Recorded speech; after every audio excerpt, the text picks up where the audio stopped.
Hello, and welcome to Night Clerk Radio, episode 40, where we are melting the Vaporwave Iceberg. I don't know if that's good symbology. I don't know if that's good imagery, but that's the plan for the day. It's a very good introduction there, Burke. Thank you. Thank you. I'm a professional. You can tell that I've been doing this for years. Years. But first, I just want to say, by the time you hear this, our September Patreon bonus episode should be out. Ross and I had like a really awesome conversation on just the banality of corporate art, its history, and its relation to Vaporwave and us as consumers of that art and stuff. I think it was really interesting. It turned out to be way, way better than I thought, because it was a thing that I don't know much about, but thankfully you do. Yeah. Part of my heritage of growing up as the child of antique dealers who were obsessed with art and design and thought that was an appropriate thing to teach a child. So, Nice. Yeah, so definitely head over to Night Clerk Radio at patreon.com and check that out. But today, as I said, we're doing a Vaporwave Iceberg meme. If you want to know what we're talking about, you can specifically find it linked in the show notes, but just I'm going to broadly tell people what that is, then hand it over to you since this was your topic of interest. So iceberg meme is a common meme format in like fandoms where you have the iceberg, right? And like you only see the tip of the iceberg, but there's all this other mass down under the water. So it's typically like the tip is the most accessible aspect of some genre.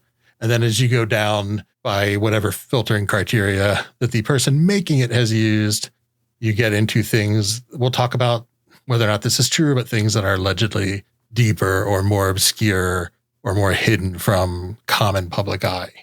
Yeah. Do you agree? I would say, yeah, broadly. And yeah, I think part of our discussion is like what they mean by that. But yeah, like from mainstream to very obscure, I guess is sort of like the progression. Right. Because it's based on that whole idea. You only see the tip of the iceberg, 90% of it's underwater. So, which came up in the hyper reality episode.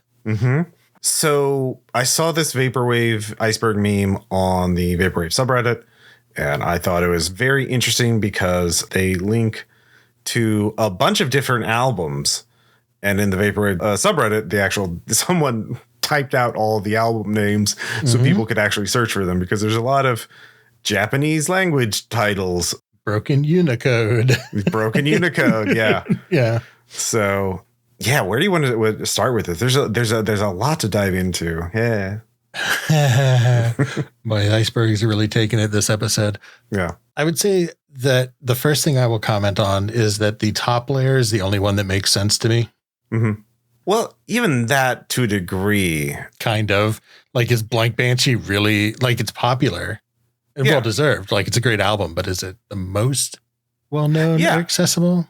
So I guess, the top three albums are Floral Shop, Blank Banshee Zero, and Odyssey. And Odyssey isn't even really Vaporwave per se. It's more chillwave, but people count it as Vaporwave, so whatever. It's definitely like the biggest, I don't know, like huge singles that were kind of everywhere, right? Like Resonance and Lisa Frank 420. So, yeah, that's kind of like the first thing. It's like, what does this actually represent? Because there's the argument of like, this is the most mainstream to the most popular to the least popular. And these are, so that's sort of more of an, I guess, an objective standard. Like, these albums have more plays, they have more downloads, they have more people referencing them. Certainly nothing will top Floral Shop as the Vaporwave song. But the other argument is that these are like casual mainstream taste versus weird, obscure and esoteric taste. And in that case, like you said, Blank Banshee doesn't really work, because I don't think vaportrap is the most accessible Vaporwave subgenre. I would put certainly sort of classic Vaporwave at the top, chillwave, and then maybe future funk is the most accessible. Like, but of course, this is highly, highly subjective, because like, if I was talking to like a hip hop fan, I would probably show them Vaportrap first, because that would probably be the kind of beats that they really like. So yeah, that's sort of the first question. Is like, what does this represent? And it's not as clear cut as you think. So one of the questions this sort of meme asks is, how do you introduce people to vaporwave? It's sort of implying like this is your timeline of being a vaporwave fan, of you going from a normal pleb. Oh yeah, there's also on the right side these little, in the right column there are the like normal pleb, outsider, weird, that guy, outcast, and then just a weird picture at the bottom to represent your descent into vaporwave fandom, your degeneracy. Yeah. So there's a lot of implications to this meme. Yes. Yeah. So I think, I don't know. Do you want to do this layer by layer? Yeah, we could do layer by layer. I mean, we already started with that. So yeah, we already mentioned normal pleb, but then the next layer is outsider, as I mentioned. These are all albums I'm already familiar with. Yeah. Like it's Manipool by Vaporer, Hit Vibes by St. Pepsi and Luxury Elite. And then Birth of a New Day by 2814, which I know we've talked about on this podcast before. 2814 is Telepath and Hong Kong Express. So yeah, Hit Vibes, very good. Future funk kind of. Manipool is a Vaportrap album. And then Birth of a New Day, which is also written out in Japanese. But if you search Birth of a New Day 2814, you'll pull up the album. It's probably like one of the best ambient style, hypnagogic kind of like vaporwave albums just made, period. And certainly I think Birth of a New Day fits well there because ambient, it's probably the most approachable and best ambient style vaporwave album I can think of. But like ambient as a style in itself is not necessarily a super mainstream genre. There's a lot of people who just don't like, they're so used to pop music, 3-4 minute songs with a good, 120 BPM, 4/4 beat. Like they're not really, they can't really dig this shit ambient does. So the Hit Vibes I might put up at normal pleb in terms of like where it belongs. But I mean, it gets tricky after Odyssey and Floral Shop. It's actually a pretty hard. What would be your third big super popular? I mean, it could be anything. Yeah, I might put Birth of a New Day on normal pleb because like it was also a breakthrough album in terms of like critical acclaim. I remember when Birth of a New Day came out, it was reviewed in Pitchfork Media. It was in the top 100 albums of the year for 2012 or 2013, I think. Yeah, millions of views. And then I don't know, like not to get too into the weeds, but then if you look at Vaportrap, what makes Manipool outsider, but Blank Banshee Zero not, other than like one's been listened to by more people, but it's still the same genre. Yeah, I think maybe the only reason why Blank Banshee is on the top is because of the song Teen Pregnancy, which has been used in Simpson Wave mixes since Simpson Wave became a thing. So I think maybe that's kind of the reason we see that there. I think you're right. I was trying to remember the name of the song. See, I remember that because Kayla really got into Simpson Wave because of those visual mixes on YouTube and that specific song, I think. Okay. So then I could see the top layer being like albums that have one track that was like a huge meme track, or in the case of Odyssey, Resonance is in, like I said, I think in our Chill Wave episode on the Patreon, that was in like every like Wikipedia explainer vid. Like just dudes just reading Wikipedia at you with Resonance playing in the background. Yeah. This is my science channel. Yep. And just tons and tons of meme videos too. Yeah. There's one I remember of a lady dancing with her cat in her apartment playing. Oh yeah. Yeah. Very good stuff. But yeah, so the next tier is Weird. And this is like Sailor Wave, that's Macross 8299, and Late Night Delight, Future Funk, St. Pepsi, Luxury Elite, and Eco Virtual did Atmospheres. Atmospheres, yeah. It's one of my favorite albums. That's the reason I know that off the top of my head. Okay, yeah. Again, so this is dominated by like Future Funk kind of vibes, and Late Night Delight is kind of also a huge album. I'd probably swap out Hit Vibes and Late Night Delight, honestly. It's true. Atmospheres is the outsider there because it is Weather Channel music. Yeah. It's kind of like a good album. I re-listened to it today just to remember, because I know I've listened to it before, but it's been a while. And that album is, I think, like if I was trying to explain Vaporwave to a person and I didn't have Floral Shop handy, that would probably be a good album to use. Yeah. Weird 90s source material, Blunderphonicsy. Yeah, it just didn't end up with the meme song.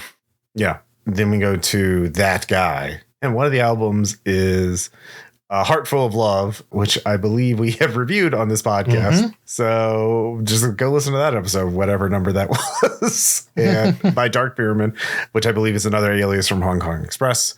And Sea World is from Death's Dynamic Shroud.wmv. And that's an artist name. We haven't really covered that much, but yeah. No, that's in that computer wave type shit, right? Mm-hmm. Like computer effects. Yeah. Yeah. And then Echo Dreams by Dream Sky. And this is the sort of the tier I know the least about because I didn't have time to listen to every single album. Mm-hmm. So Echo Dreams and SeaWorld, they kind of like, to me, are just, I wouldn't say standard Vaporwave, but like they're very like full on. I don't know. How would you describe them? So I'm not as familiar with SeaWorld. I know of it. Mm-hmm. I know Heartful Love because we did it for the episode. And Echo Dreams, I actually really like because I'm a sucker for Echo the Dolphin based stuff, which is why Echo Jams. Oh, it's like my first album choice. Mm-hmm. Yeah, so it's in that like plunderphonic sea, dreamy ambient. I don't know what makes you that guy. I don't know. I don't think you're supposed to take this too seriously. Obviously. Well, yeah. I don't want to be the guy. I don't want to be the guy in the 30s who takes a meme too seriously. But it does also bring up thoughts after we get through it. Mm-hmm. So then we get into Outcast, and I thought this was weird. Well, some of these make more sense. Like the first album actually doesn't make a lot of sense for me. So it's Sadness Princess, I believe is the artist name, and the title's entirely in Japanese. So I don't know what it is, but I actually listened to that album because it's a future funk album, and it's perfectly fine future funk, but it's just future funk. So it's just an obscurity thing? Yeah. So that was one of my questions was like, why is that in there? Is it just because it's a rare? Yeah. It's like the artist, something with them. I don't know. Yeah. It's the first time I'd seen that album. I mean, if you like future funk, it's worth listening to. But next one is Computer Death by Infinity Frequencies. And I know we've talked about Infinity Frequencies. Mm-hmm. And I love me some Infinity Frequencies. It is it's a great album. Yeah. Broken Transmissions, very haunting, dreamlike. Yeah, it is. It's an amazing album. This I feel is like a really good fit because like Signal Wave is definitely not a main. It is like the opposite of a mainstream genre, and Infinity Frequencies is like if you're not tuned into that wavelength, like it's just going to be like I can imagine it being really fucking annoying to play someone Infinity Frequencies if they don't get it and be like, what is this? It sounds like the computer's. Like the sound files are broken. What's wrong with this album? Yeah, it's an album. It's like the first album on here, I think, where there's like a meta level of listening to it, like production and like what it's trying to do and where it sources its effects from. Like there's two ways to interpret this meme, and one, at least that I can see, and one of them is this like a roadmap, an aspirational roadmap to like if you want to get into Vaporwave. Here's the kind of progression you should go. Don't start on Computer Death. Like, maybe start with like Sailor Wave or Sea World before you get into Computer Death. And then the other one is like gatekeeping, like the elitist, like, oh, if you don't like Computer Death, you're just a fucking casual. And I don't believe like the person who made this is like, I think it was obviously kind of like a joke. Yeah. I would like to think of it more of like a roadmap than like a gatekeeping thing. But I can see people using this as a gatekeeping thing. Like, oh, you listen to Manipool, you fucking basic, Yeah, I think that's the danger of this type of stuff is the potential for gatekeeping. I'm not overthinking this. I'm having fun with this discussion, but this very much feels like it was put together. A bit of a piss take. That's a good way of looking at it. Yeah. But I can see, I'm sure if you dug deeper, there are these that are like earnest. Sure. You kind of see this kind of stuff in fandoms all over the place. I'm sure you can find equivalent for all kinds of genres, but like every fandom, every community, every culture, sub scene, whatever you want to call it, there are people who take it too far and people who are not very fun and pedantic about this shit. We forgot to mention one, the last album on the Outcast tier, Telepathic by Telepath and Neko Corp. And I listened to some of it last night. And it's, again, that Telepath style of ambient music with some plunderphonics, kind of like almost signal wave ambient. Like it's very dreamy and very lush and mellow. It's pretty good. Yeah, it's a very nice album. But yeah, then we get into Nameless The nameless void. Yeah. And honestly, this was the tier that drew me to like, oh, we should do an episode on this because of the album in the bottom right. Because I recognize that album because I listened to it when it came out. And it's Die by Chinese hackers. And the album cover is like it's like a VHS still of like 3 nuns in a hallway, but it looks very kind of like there's some VHS distortion at the top. And I have one of their albums on cassette, Wiretap. And this came out in 2015 and it was kind of the first vapor goth album. Oh, that's a good way to put it. Yeah. So did you listen to it? Yes. Ours is very much more like dark ambient-ish. It's just like really good. Like I really liked it. Like really great. Not quite Journey, but a little Journey. Yeah. But just like somber and gothy. Gothy is like the perfect word because I was trying to like, well, this isn't dark ambient. What would I call this? They call it dark vaporwave as well. Okay. There's actually Q Crates where Q Crates is a place where you can vote on albums to have a vinyl pressing. And there's like a thing entry on here for it. They say Die, which is written in Japanese with like, these Unicode characters around it. It's a very hard to search for album in that regard. Die has become an important piece in ushering in dark vaporwave. Chinese hackers use this release to coin the term vapor goth. It's a unique combination of industrial vaporwaves, plunderphonics, and dark ambient soundscapes. It uses samples ranging from field recordings, horror movie soundtracks, and choral samples, choir samples. And I'd forgotten how much I like this album when I listened to it. Because when I listened to it initially, I was like, it's okay. But now I'm just, oh shit, I really fucking love this. This is fucking great. Do you think you've been pulled in and like kind of really developed a taste for that kind of dark drone type stuff? I think like so. Just a evolution of taste type thing. I think that's exactly it. An evolution of taste. Yeah. Which of did you listen to the other 2 albums? No, I actually didn't get a chance. I just focused on Die because I knew you'd want to talk about it. Yeah. Is there anything else you want to say about Die? Just I loved it. Yeah. Go check it out. So I did track down the other 2 albums because I was really curious about them because I couldn't tell. One of them is Leviathan by Wet Palms. And it's super hard to find because like the record label for it, the Black Sea, has disappeared. But there's a mirror of it on YouTube. And it's like a 15-minute album. But it's like industrial metal. It's not even really vapor. It's like vapor metal is the only way I can describe it. Vapor drone. You would especially like it, I think. I do love my vapor metal. Actually, and I think the other one too is, I believe, translated as Life is Useless to Humans. And the artist name is entirely in Japanese, so I don't know what it is. But it's kind of like a more standard mall-soft / vaporwave album. Oh, so my jam. Yeah. Damn, I really missed out. I got to embrace the void. So I kind of wonder why that was there. And I wonder if maybe part of the criteria for being at the bottom was just being super obscure. So like Wet Palms and Life is Useless to Humans, I'd never heard of either one. And they're both like, they're hard to find. Like I found a mirror on archive.org for Life is Useless to Humans. And then one, the mirror on YouTube for Leviathan. So I wonder if like part of it isn't like the album itself is just its obscurity / rarity, like, the popularity versus obscurity thing. So it's kind of a composite thing, but a little bit. I mean, also at least Die is like an album you're less likely to recommend to somebody unless you know they have like really niche. Yeah. Oh, you like Death Grips, you say? Maybe you'll like this. Yeah. Yeah. Do you like just like weird dark stuff? Because even down into like air quotes Outcast, I would recommend like Telepath or something if someone was like, oh, sure, into like, I like these kind of chill ambient stuff. I'd be like, oh, there's this whole hypnagogic genre, one of the big Telepath. Here's a couple. Oh, you like the Blade Runner soundtrack, you say? Yeah. Another question that I sort of raised when I started thinking about this is like, what is more approachable is in genres? And we hit on it a little bit, like future funk versus vapor trap. Certainly there are less accessible ones. Like Signal Wave is certainly. Yeah.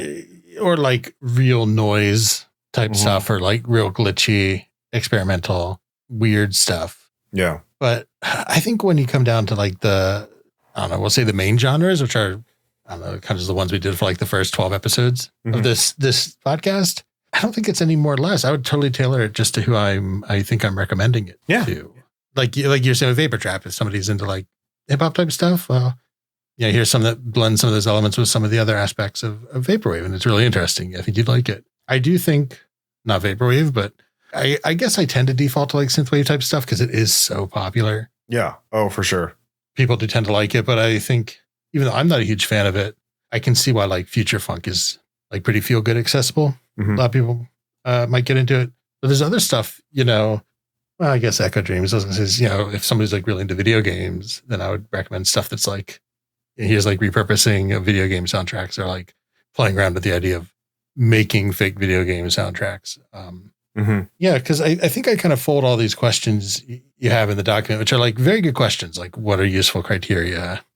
How do you present Vaporwave to somebody?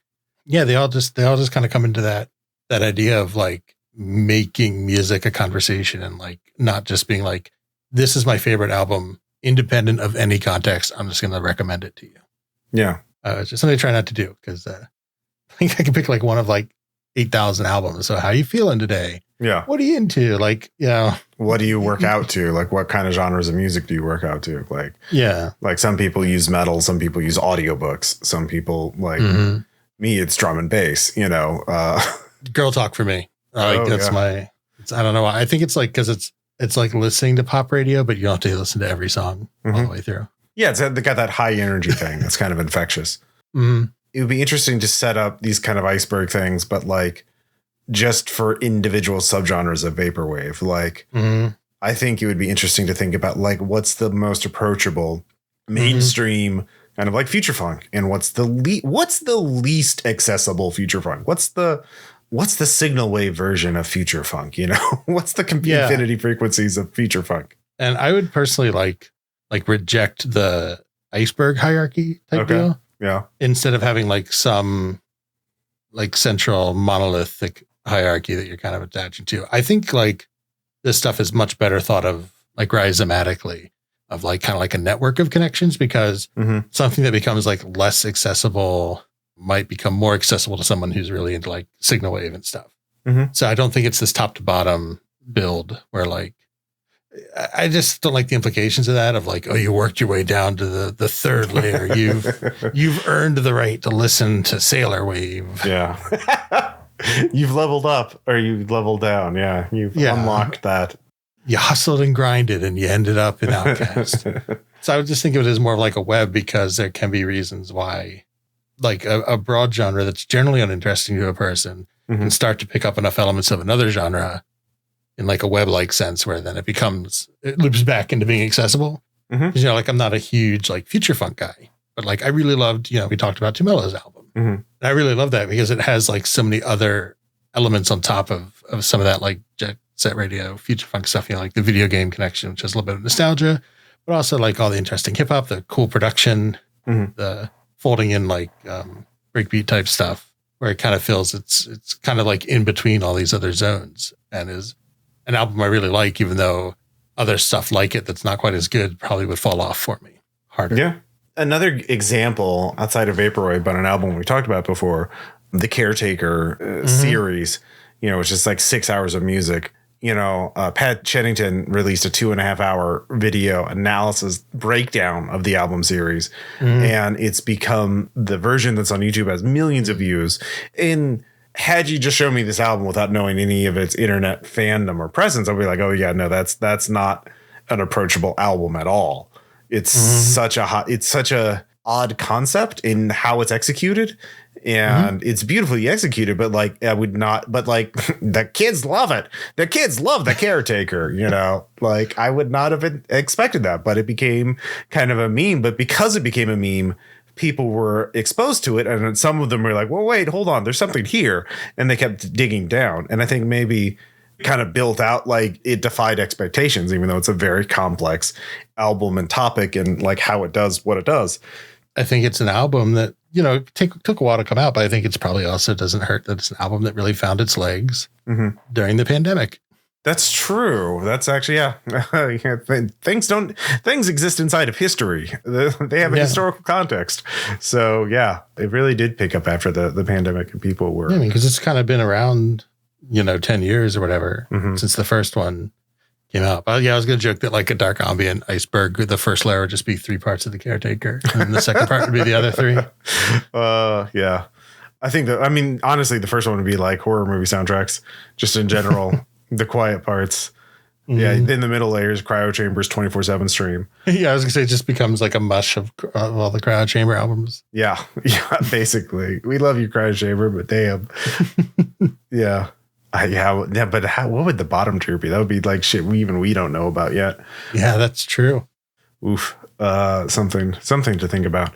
But I think, this is an interesting lens to sort of re-examine vaporwave and to sort of evaluate it by a different criteria than we usually do, which is, accessibility. And it's because we just kind of like just think inside of our own perspective most of the time. We don't, how would other people view it? How do other people react to it? Yeah, that's for sure. Especially, I don't think about accessibility at all. I will just be like, here's a weird album of mall field recording or like whatever. Yeah. Which is partially why this show works for us, because you can just be like, I want to do computer death. And it doesn't even occur to me that it's like weird. Like, yeah, let's talk about that. Yep. I know my tastes are changing too, because like a couple years ago, like I already mentioned, Chinese Hackers wasn't as accessible, although I did get the cassette of Wiretap, but I think that was in part because it like was getting a lot of buzz on the Vaporwave subreddit back then. But like, I've been listening to a lot of Death Grips lately, and that's not something I used to do. So, my tastes, they are a changing. So I think that's sort of the one of the great parts of music is the more you listen to music, the more you listen to albums, the more you sort of pick up on things you don't listen to before. And people's tastes just change naturally over time. And by sort of thinking about it and like thinking critically about it a little bit, you can also cultivate a more varied taste of things and have a better experience. It's fun to listen to new music and get new, like, oh, wow, this is cool. This is something I had encountered before. So I think that's sort of like the fun of diving through all this music is to find the stuff that is like, ooh, this is neat. I haven't encountered this before, but it's really cool. So it's like the real goal of all these conversations. Like, I don't, not to like continually repeat ourselves, but like, yeah, I don't care how like accessible or popular something is. I just want to help people find music that we can both enjoy and talk about. Yeah. Right. And if that's like weird fake Italian horror concept albums or the Unsolved Mysteries theme song or fucking Mallsoft or whatever. So let's chat about it. Yeah. So that's all I care about.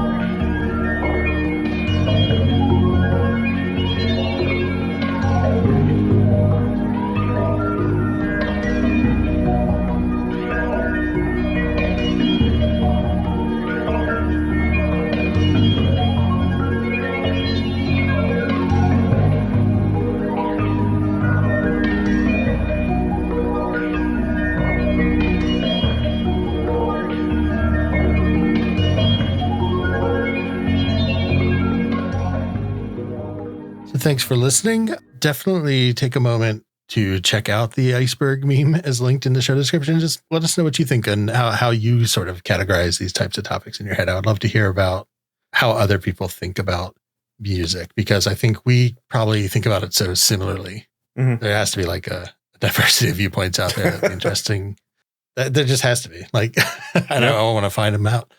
But yeah, so next episode, we are revisiting the barber beats genre that was supposed to be the previous episode from this month, but we're going to refocus it into as much of a genre discussion as also a bit of a music philosophy discussion on kind of the limits of plunderphonics and when is sampling too much, basically.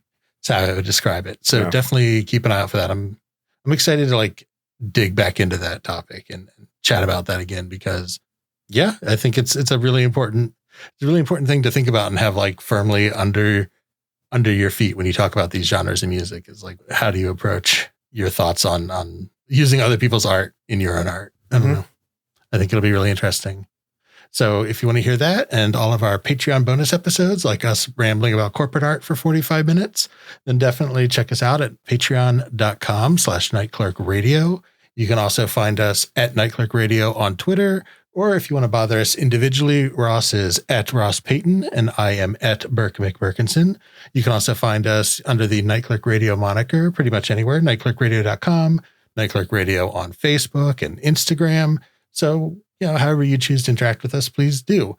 However you choose to get this podcast, be it Spotify, Apple Podcasts, anywhere, I don't know, Stitcher, wherever we show up. I don't know. I'm not in charge of it. But whatever you do choose, just if you have a moment, just take time to click that rate and review, get that algorithm going for us. It really helps. And we'll be back next time. So thanks for listening. And I guess in the case of Iceberg, don't keep your head above water. That was good. Just think if this is a good icebreaker for your next conversation about music. It's an icebreaker. Yep. Damn, that's good. All right. Talk to y'all later. Bye. Bye.